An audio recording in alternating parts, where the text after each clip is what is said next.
think the hardest thing in introducing a new technology is change. People don't like change. They don't want to do things differently. They would far prefer to continue doing something that annoys the absolute crap out of them, rather than stop and learn something new which could change their life. And you've just got to accept that, because that is the way it is.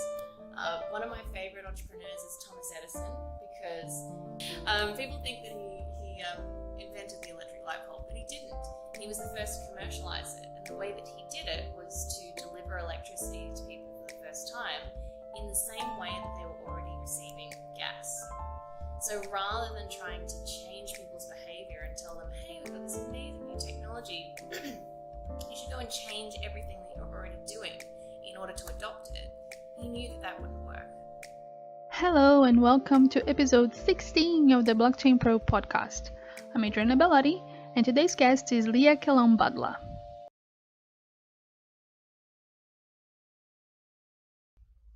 Leah is the co-founder of Intermed.io, a payment platform for the adult industry. She's on a mission to provide a service to those being left out of the current system due to last century's rules and regulations. Here's our chat. Hi, Leah. Hello! How are you doing? I'm very well, thanks. Thanks so much for being here today. Thank you. Do appreciate it. Let's dive right into it. Yeah. So tell us about growing up, what inspired you to choose your career, and how did you go about it? So growing up, I was just really a massive nerd at school. A bit of an all-rounder. I just liked all of my subjects, and I did all of the extracurricular stuff. Like I was on the debating team, and I was a library monitor, and very musical. I played lots of different instruments and sang in the choir. And So interesting. do you think so? Oh God, no! I was just a massive nerd. I was not cool at school whatsoever. I was too busy studying and debating and stuff. But actually, my dream was to be a dentist.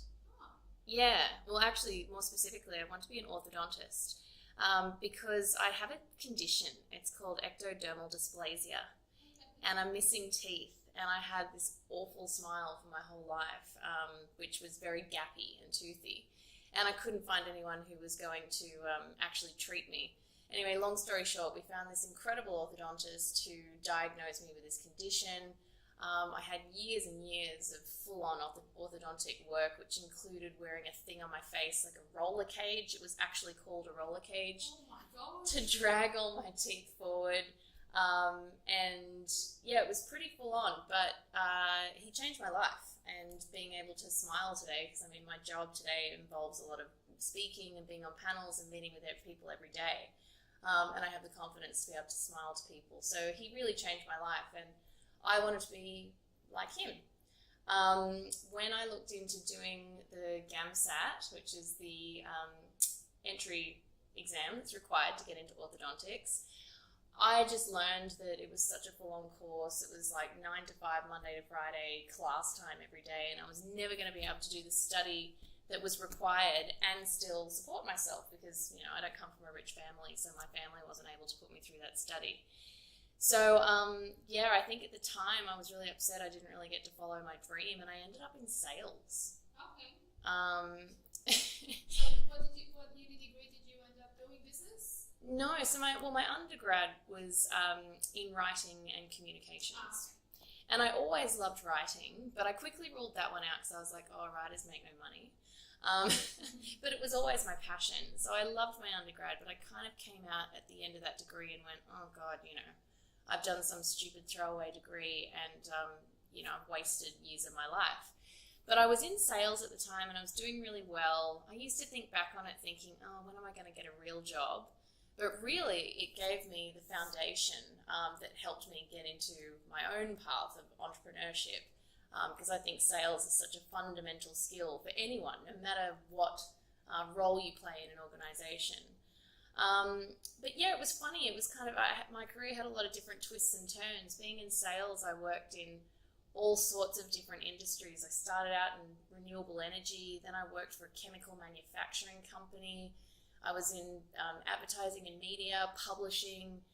human resources, women in leadership, all this stuff. And at the time I kind of thought, what am I doing? I've got to get some focus in my life. But really, it's amazing how every little step along the way teaches you something different. And then sometimes I think you get that cross-disciplinary innovation from having such a breadth of experience. That's very interesting. Amongst all of that, how did you discover blockchain? Well, it was renewable energy, actually. So I was sitting with a great friend of mine, PK Rassam, if anyone knows him. He's in Melbourne, actually. And he's... Do you know? Yeah. Yes. Yeah. So it's his fault. We were sitting there chatting and I was ranting about why I left the renewable energy industry. And I said, I definitely believe in sustainability. It's the way of the future. But the way that the system works right now, there's no way that, your mums and dads who have got a solar system on their roof, they're not properly financially incentivized to actually pick up the shortfall with a lot of the problems with meeting energy peak demand, which at the time everyone was kind of talking about. It was before Elon Musk got involved with the power issue in South Australia and da-da-da-da-da. But anyway, I'm ranting about it and going, until we decentralize the powers that be and put the power back in the hands of the people, we're never going to see change. And he's just kind of sitting there with his smirk on his face, and he's like, I'm going to send you something. Just tell me what you think. And he sent me this case study for the Brooklyn microgrid, which was the consensus project between Transgrid and LO3 Energy. And it was the first time that energy peer-to-peer trading had been proven on the blockchain. And I still remember it took me weeks to get my head around it, because it wasn't that I didn't believe that the technology was doing this, but it was just such a fundamental shift in the way that our economy works and who could actually have control over these systems and legitimately contribute and share in the benefits that are produced in these systems. So when I finally kind of got my head around it, I guess that was my moment down the rabbit hole, and I thought, I've just got to be a part of this movement. This is going to change the world. And it was at that point that I got really obsessed with this idea, though, that blockchain was such an early stage technology that it was kind of crying out for a use case. And that was really at the start of the ICO craze, and I just saw people applying blockchain to anything and everything. Some great use cases, some absolutely stupid use cases, but still people were jumping on the bandwagon because they thought there was a lot of money to be made. And that was when firstly I kind of took this tangent that I was really interested in blockchain for developing economies. Everything from microfinance and micropayments or microinsurance to identity issues, and also things like cutting out the middleman with charity supply chain donations, things like that. So lots of interesting use cases, and it was a good friend of mine, Dr. Jane Thomason. You know her? Yeah. She was sort of getting me into all of that. But there was also a lot of moving parts with these systems and just such a long way to realization. And I thought we just need something that's right here, right now, with relatively simple problems to solve just to prove that this technology is needed. And then a few months later, I met my future co-founder, Ruben Copper, who'd been working in both the Bitcoin and adult industries for many years. He was involved with a company that introduced the first Bitcoin ATMs to Australia in 2014.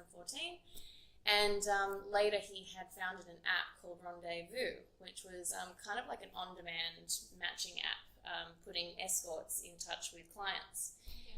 And he'd seen that both industries had issues with stigma, with payments. And he kind of thought, wow, it's so interesting because crypto could solve adults' problems, but adult could also solve crypto's problems in showing that there was a use case right now where people were desperate for a means of payment that was secure and reliable and trustworthy, that wasn't underpinned by the banks, that were actually excluding everyone from a moral stigma. Basically what was happening, there was a lot of moral exclusion happening. So despite the fact that the industry, at least in New South Wales, was completely decriminalised, that people within this industry were not able to access safe and reliable payment services or even banking relationships. So then we started throwing around these ideas to start the company, and the rest is history. So. And how did you go about creating your company? Did you do an SEO? How was that journey? Yeah, so we completed a token sale in June 2017. We had a very strong seed and pre-sale, and a very flat public sale, which was kind of in line with our expectations around market conditions. By June 2018 is when we finished. Around that time, everything had sort of been flattening out. So the journey was amazing. We started in October 2017, so as you can imagine, everything was absolutely insane back then. And you had some other ICOs like Tezos and Bancor doing absolutely incredible fundraisers. So it was all a bit crazy. As I kind of touched on before, it was also kind of frustrating because you could see people just throwing money at absolutely ridiculous things, whether it was a shitty project that really didn't need to exist and wasn't solving real problems, or also a lot of the hype around, I guess, incentivizing people to do the wrong thing, whether it was people lying about team members that were or weren't on the project, or, so much, naming advisors that didn't actually have a relationship with the project at all. Pumping up Telegram groups and like the numbers in Telegram groups and just buying followers, or at least paying people to participate in discussion. And it was so frustrating because there were really smart people out there who would look at our group and go, oh, you don't even have at least 10,000 followers. We're not even going to consider your project. And I think, mate, I could go out and get 10,000 followers tomorrow, but they're not going to be real. And it was just so frustrating because you could see other projects just following what the hype wanted and being rewarded handsomely for it. So, well, where are those projects now? Yeah, exactly. Most of them are dead and dying by the wayside, and we've seen a huge consolidation in the bear market, which we all knew was coming. But it was really hard to kind of ride through it at the time, and it was hard to stick by our values, which we always did. But a lot of people were pushing us to do unethical stuff, which we never ever would actually bow and do. So that was hard though at the time, because we thought, maybe we should just be following the trends, but we're glad we didn't. And also just seeing that that's exactly what the market wanted at the time. But yeah, now we've seen a lot of them just disappear, and we've also seen regulators crack down on that, which I think is kind of unfortunate. I wish that the industry could just regulate itself and do the right thing, but hey, it'll be interesting to see where we go this year with those sorts of things. Regulators need to regulate. They say it's for the public's protection. Sometimes I think it's for election protection. Yeah. More than anything. Protection is good in a way, I guess. We'll see how it goes. As long as the innovation doesn't stop, it's good to protect people. That's right. Yeah, there's a fine line and a tricky balance there, I think. But if we regulate it to the point that people can't push the boundaries and create new things and challenge those existing structures, it's kind of what are we in it for then? Well, if you choose to develop a product for the adult industry, there's a lot of regulation and red tape involved in that also, isn't that? Well, yeah. The adult industry is on a spectrum, and we have a really broad definition of what adult is. So we've got more than 45 international partners now, or merchants, who will install our API to start accepting multiple cryptocurrencies as payment. So we've got everything from escort agencies or adult content distributors through to a Japanese love hotel group, and we've got adult media and news. We've got games, so there's one company called Gaming Adult. They have a product called Hentai Heroes, and they've got something like 25 million registered users. users. They're huge. But also things like sexual health and wellness, also sexual educators and therapists. So, and dating as well, adult dating. So anything from, say, we're not actually partnered with Tinder or Grindr, but dating apps that are similar to that.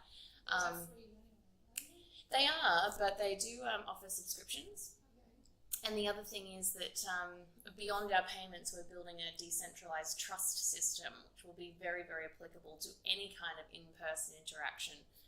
People always kind of assume that it's only applicable to, say, an interaction with an escort, but if you think about the way that everybody uses dating apps these days and for hookups, we don't really have any kind of trust system to be able to assess the person that we're meeting up with.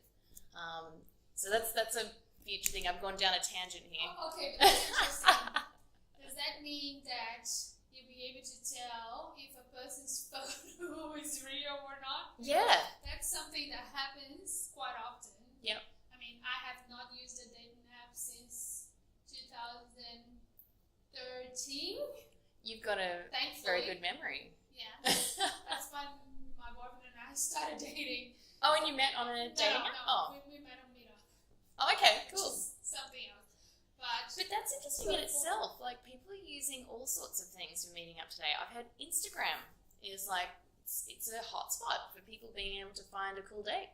Really? Yeah. And there's some really interesting ones. There's one, I believe the handle is _personals_. And it's this group, it's specifically for the LGBTIQ community, but focused mainly on women. And they've rejected the whole idea of dating apps being focused on physical appearance. So now they post on this Instagram page these amazing personal ads, but they're all really quirky and kinky and funny and smart. You gotta look up, it's awesome. Yeah, look them up. So what was the hashtag again? Yeah, so the handle is @_personals_, I think. Okay. I think.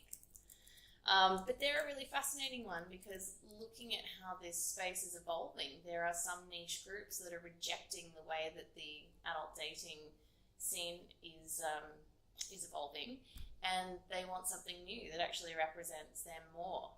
So they're a community that have said, well, appearance is not what's most important to me. Where I get real chemistry is where it's a meeting of the minds, or sharing something a little bit more than just a picture of your face. But yeah, I mean, back to it, in terms of how people might be meeting, people don't really, in our society, I don't think there's really that much of a stigma between two people meeting on a dating app and meeting up for a one-night stand. But there certainly is if there is a paid element to it. The interesting thing is that people use dating apps, I think, could learn a lot from the escort industry in how to actually have safe sex and protect themselves in those types of situations. Obviously, the escort industry has got this down to a fine art with very little technology or trustworthy resources to be able to help them. But people who are using dating apps, they put a lot of trust in a complete stranger, and that's in everything from, is it safe to meet with this person, whether it's in a public place or at their house? Am I going to use condoms, for example? Am I going to practice safe sex? And if not, can I trust that this person isn't going to infect me with something? There's a lot that goes on there, but I find that people who are using dating apps aren't necessarily having those tough conversations. Or precautions. Exactly. Like, just text a friend and say, I'm going to see this person, here's his phone number, his address, or hers, and if you don't hear from me by tomorrow, call the police. Yeah, exactly. Simple measures. And it's important because I think our whole world is moving more and more and more to these peer-to-peer interactions. And we've seen how reputation systems can allow us to trust others very efficiently. So, it wasn't that long ago that if someone said, I'm going to go and get a ride home with a stranger, or I'm going to go halfway around the world and stay in a stranger's house, you'd be like, are you crazy? But these days with Uber and Airbnb and other sharing apps, it's completely commonplace. So I think reputation systems have done a lot to be able to make us feel confident that we can partake in activities like that. But they're not perfect systems. And we certainly haven't seen them applied to things like the dating scene. So I think it's very interesting if we can can actually start to have a look at how blockchain as a trust technology could potentially make some of those industries a lot safer. Have you used Bitcoin or crypto to pay for things? Yes. So I get a bit frustrated because I don't think I could pay for enough things with crypto, and particularly because we're quite international, so we're traveling a lot, and my Australian credit cards aren't always accepted. They often get declined, which is really annoying. But crypto is a lot easier to use. It's just not always accepted. One thing I've found recently is coins.ph. So I'm based in the Philippines, and this is an app where I can set up a wallet with minimal KYC up into a certain benchmark of how much you spend, or how much money you hold in your account. Mm-hmm. All they need is an email from you. And I can load that with Bitcoin or Ethereum, or I can go down to the local 7-Eleven and deposit Filipino pesos into my digital account. And I can use that to pay for all sorts of local services, like paying an electricity bill. I use it mainly to buy more mobile data for my phone, which is great, because otherwise I'd have to literally go into the shop to do it, which is a massive pain in the ass. So yeah, it's an absolutely fantastic app that makes my life so much easier in the Philippines, and one of the few things that I've seen where they're really doing a good job of hiding all the blockchain tech under the hood and just making a great service that works. That's good, because we need more of those. Well, it was just acquired for like 78 million. It's only 4 years old. So is crypto big in the Philippines because they have such things? Well, there's an amazing emerging blockchain scene there, and they're looking at all sorts of things from payments to identity to ag tech. That's a big one. And supply chain as well. But the reason is, mainly for payments. Personally, I think that's where the biggest opportunity lies. But, to give you some stats on what the Philippines looks like compared to somewhere like Australia, there's more than 105 million people. Only 31% of them are banked, but nearly 60% of people have a smartphone. And currently, only around 4% of transactions across the whole nation happen online. There's massive problems with identity. A lot of people don't have the identity docs that they need, and that prevents them from being able to set up a bank account or access welfare or anything that they need, all the stuff that we take for granted. So things like coins.ph, being able to offer someone a digital wallet and means to transact online without having to do the usual KYC that you would to set up an account with a bank, is game changing. And I think if we continue to look at places like that, and also the adult industry where people have real legitimate pain points about being able to access the type of services that the rest of us take for granted, that's where we're going to start to see real adoption. When launching your product, you use a brand new technology like blockchain. What has been your biggest lesson so far? I love this question because I think the hardest thing in introducing a new technology is change. People don't like change. They don't want to do things differently. They would far prefer to continue doing something that annoys the absolute crap out of them rather than stop and learn something new which could change their life. And you've just got to accept that, because that is the way it is. One of my favorite entrepreneurs is Thomas Edison. People think that he invented the electric light bulb, but he didn't. He was the first to commercialize it, and the way that he did it was to deliver electricity to people for the first time in the same way that they were already receiving gas. So rather than trying to change people's behavior and tell them, hey, we've got this amazing new technology, you should go and change everything that you're already doing in order to adopt it, he knew that that wouldn't work, because people didn't know what this thing was. There were other people also trying to put out bad PR around it to make people quite scared of it. They just weren't going to go out of their way. Like, why? Why would you bother going out of your way to try something that you've never even heard of and you don't understand? And I think there's a lot of lessons in there around crypto. I mean, at the moment, a lot of people feel quite intimidated about it. There's a lot of stuff to learn, and they've heard that there's benefits and advantages, but in order to get on board, they just have to change so much about what they already do. So I think the more that we can make it simpler, make it more like what people already understand and recognize, make them feel more confident in using it, less scared, I think that would go a long way. Like coins.ph, they've done a great job of doing that. So we need a few killer apps. Yeah. That help people just to use it without having to know. I usually say this, it's like driving a car. Everybody knows how to drive, nobody knows how the motor works, and we don't have to. Yeah. So exactly. Or like, if I want to set up an e-commerce business, I don't have to understand how the internet works. Exactly. So there's plenty of people, blockchain's still at such an early stage, and there's people competing in a marketplace of ideas for what's going to be the best platform, the best protocol. Intimate.io isn't really positioned in that space. We want to be on the network layer and actually helping people use these amazing, fundamentally world-changing technologies as they're produced. How do we tailor it to our market so that they don't really have to understand the technology from any kind of viewpoint? They should just be able to pick it up, use it, love it, tell their friends, move on.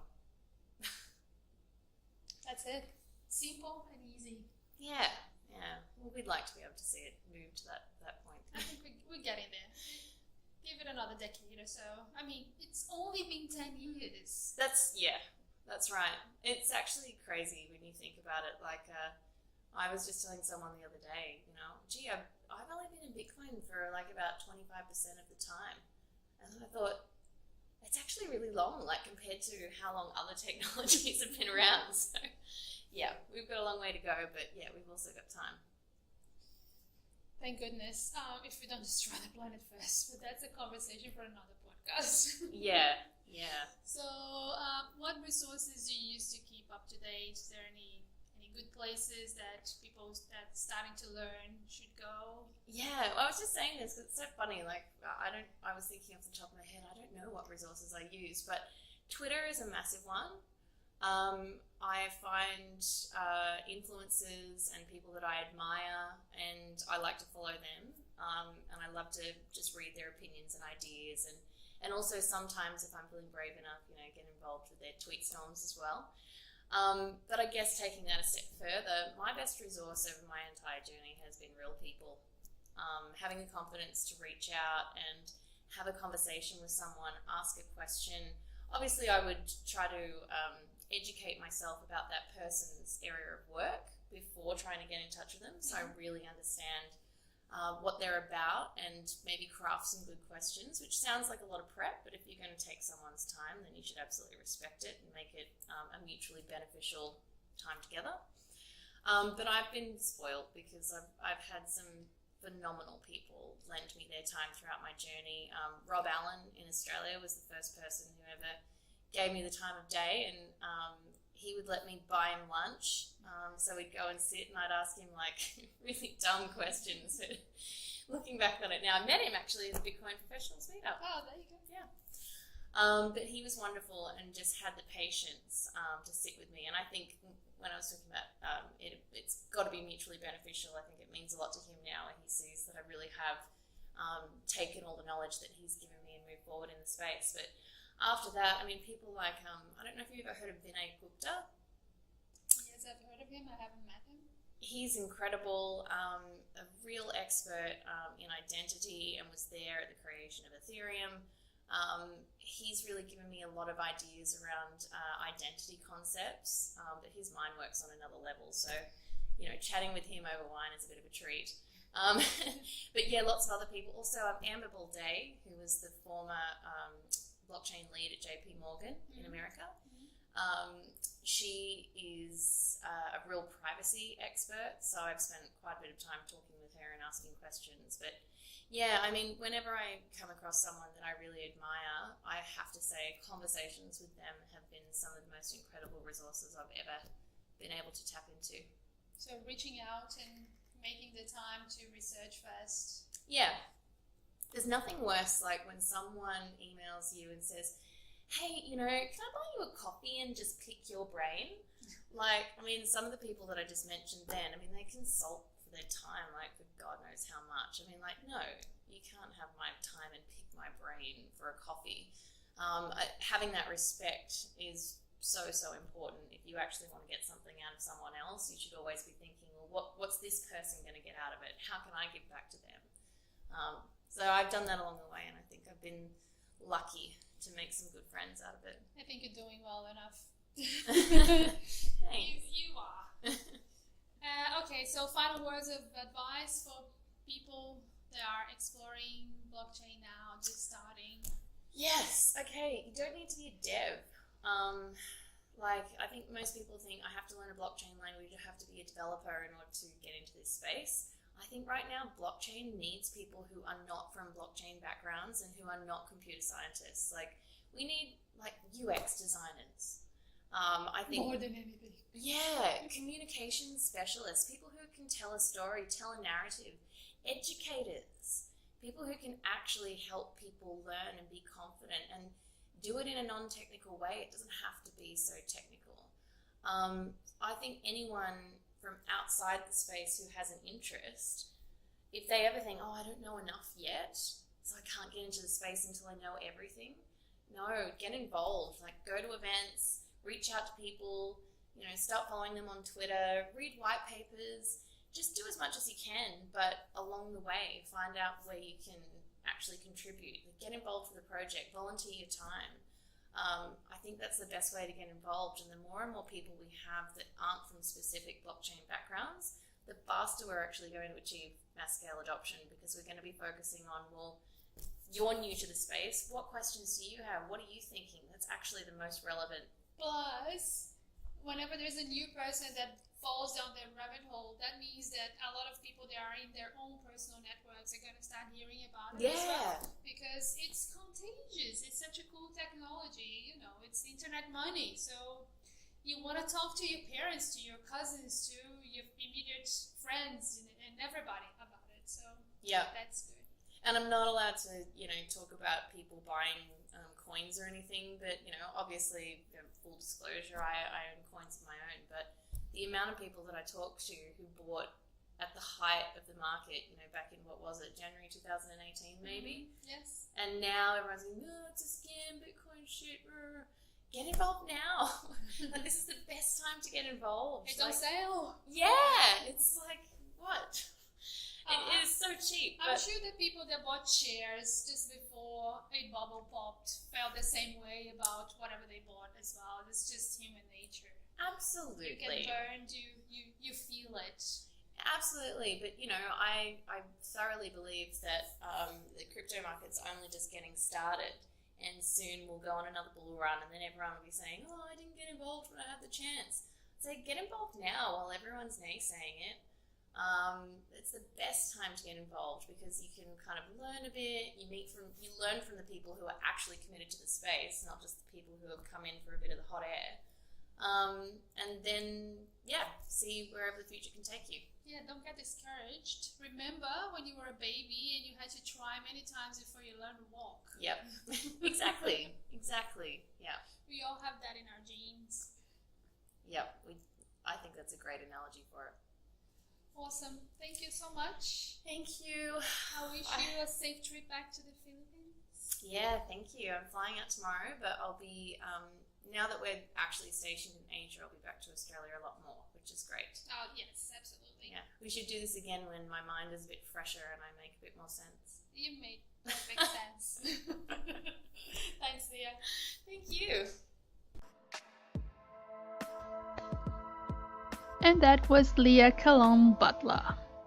You can get in touch with Leah on Twitter at Leah_CB, at LEAH_CB. I'll be adding the links to her Twitter profile and LinkedIn on the show notes.